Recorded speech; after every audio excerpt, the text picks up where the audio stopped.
year is 1944.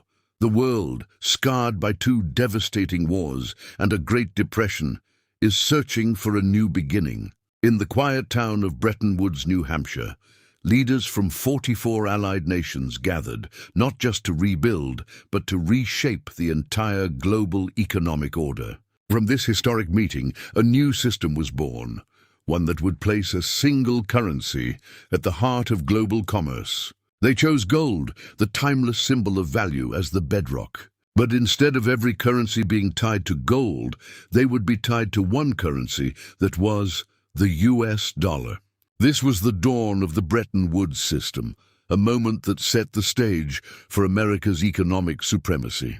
The dollar, convertible to gold at a fixed rate of $35 per ounce, became the world's undisputed reserve currency. It was as good as gold, a promise of stability in a volatile world. For nearly 3 decades, this system provided a framework for unprecedented global growth. But beneath the surface, the foundation began to crack. The costs of the Vietnam War and expanding domestic social programs led the US to print more money than it could back with its gold reserves. Other nations, seeing the growing imbalance, began to lose faith in the dollar's golden promise. They started to redeem their dollars for gold, and America's vaults began to empty at an alarming rate. The promise was becoming a liability. On a quiet Sunday evening, August 15, 1971, President Richard Nixon appeared on national television to make a momentous announcement. In what would be known as the Nixon shock, he unilaterally severed the dollar's convertibility to gold. The gold window was closed. In an instant, the US dollar was unshackled, floating freely and backed by nothing tangible. Its value now rested solely on the full faith and credit of the United States government, a faith underpinned by its unrivaled military might and the dominance of its financial institutions on Wall Street. This radical shift transformed the global financial landscape. Without the discipline of gold, the US could print dollars with unprecedented freedom. As US Treasury Secretary John Connolly famously told a group of European finance ministers, "The dollar is our currency, but it's your problem." This statement captured the new reality.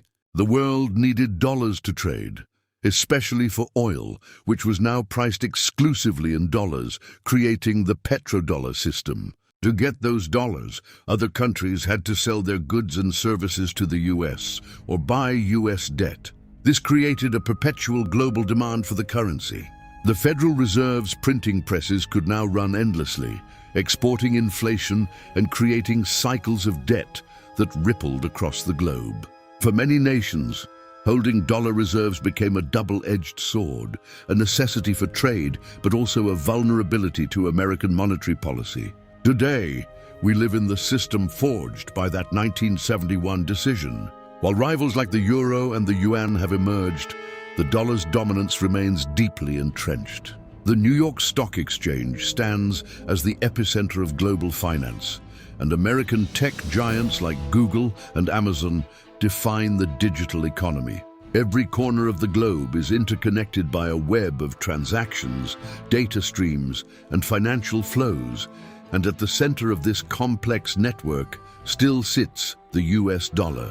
The story of the post-war economy is the story of this currency's incredible journey from a golden anchor to a floating behemoth. It's a system built not on precious metal, but on a complex interplay of power, trust, and necessity that continues to shape our world in profound and often invisible ways. The world still runs on dollars, and understanding that is key to understanding the modern global economy.